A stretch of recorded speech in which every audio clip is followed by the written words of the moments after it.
hanyalah untuk meringankan bekas dari darah, memudarkan bekas dari darah. Kemudian tetap dia nanti setelah diludahi seperti itu, kemudian disucikan dengan air. Karena apa? Kan di negara Arab sana, air kan minim. Jadi harus sangat ngirit sekali. Jadi sebelum dia membasuhnya, kalau pakai air, dibasuh langsung pakai air, maka akan habis banyak. Kalau dikucek terlebih dahulu dengan ludah, kalau sekarang mungkin dengan sabun, ya kan zaman dahulu gak ada sabun. Adanya ya pakai seadanya wis. Pakai ludah, kemudian dikucek, otomatis kan darahnya memudar. Kemudian tinggal disucikan saja. Pemakaian airnya tidak banyak-banyak. Ya. Itu takwilan kita terhadap hadis tersebut. Tapi teman-teman dari mazhab Imam Abu Hanifah, mereka tetap menganggap bahwasanya bisa untuk mensucikan najis dengan selain air. Ya. Di antaranya juga dalam mazhab mereka, apabila najis itu kering maka dianggap suci. Najis sudah kering maka dianggap suci. Sandaran mereka ada satu riwayat, zakatul ardi yubsuha, yang membersihkan tanah adalah keringnya. Atau di dalam riwayat lain, jafaful ardi tahuruha, keringnya tanah itu adalah pensuci dari tanah tersebut. Jadi kalau bila tanah terkena najis kemudian kering, maka sudah dianggap suci menurut mereka. Tapi sesuai dengan kajian hadis ini, dikatakan bahwasanya hadis ini bukan dari perkataan Rasulullah SAW, bukan dari pendapat, bukan dari sabda Rasulullah SAW, tetapi dari saya lupa dari siapa, tapi termasuk Ahlul Bait, masih termasuk Ahlul Bait.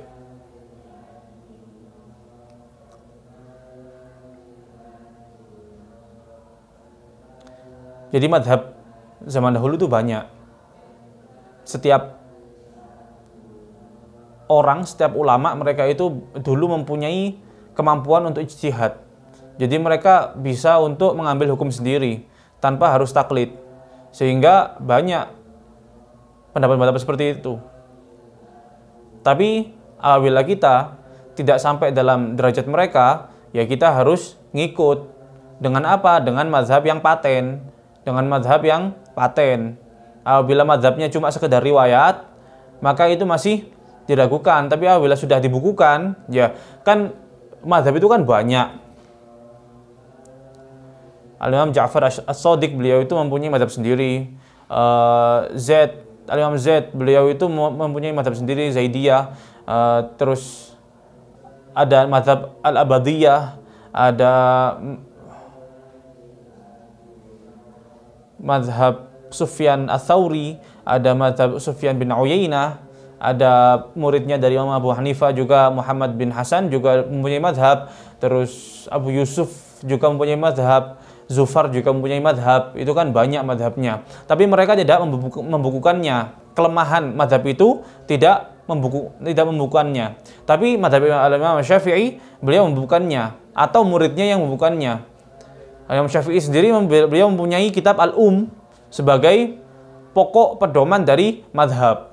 Ya. Murid-murid beliau juga mempunyai kitab, dan kitabnya banyak tersebar. Imam Malik juga mempunyai pedoman di situ, kitab Al-Muwatta. Mazhab beliau terrangkum di dalam hadis-hadis yang ada di dalam kitab Al-Muwatta misalnya. Ya, sudah ada kitabnya, jadi paten mazhabnya. Tapi kalau mazhab nggak paten, maka ya kalau sekedar riwayat-riwayat saja maka masih diragukan.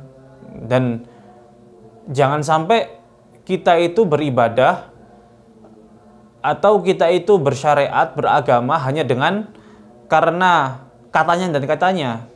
Kalau berdasar katanya dan katanya itu bahaya. Harus ada sesuatu yang paten, sesuai dengan kitab Al-Quran dan sesuai dengan sunnah kanjeng Nabi Muhammad SAW. Ya, jadi seperti itu.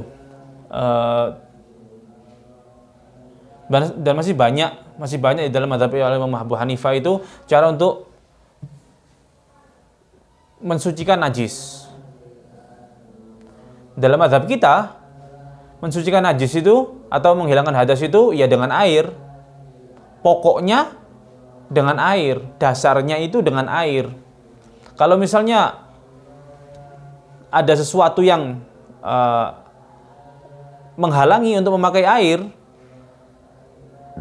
maka bisa juga pakai batu di dalam istinja, di dalam bersuci, mensucikan kubul maupun dubur setelah keluar kotoran itu. Tapi itu seperti yang kita sebutkan di dalam definisi kemarin, itu hanya menghilangkan sebagian besar dari najis, tidak hilang sama sekali. Karena apa? Pasti ada sisanya. Makanya lebih afdol apabila menghilangkan najis itu dengan air.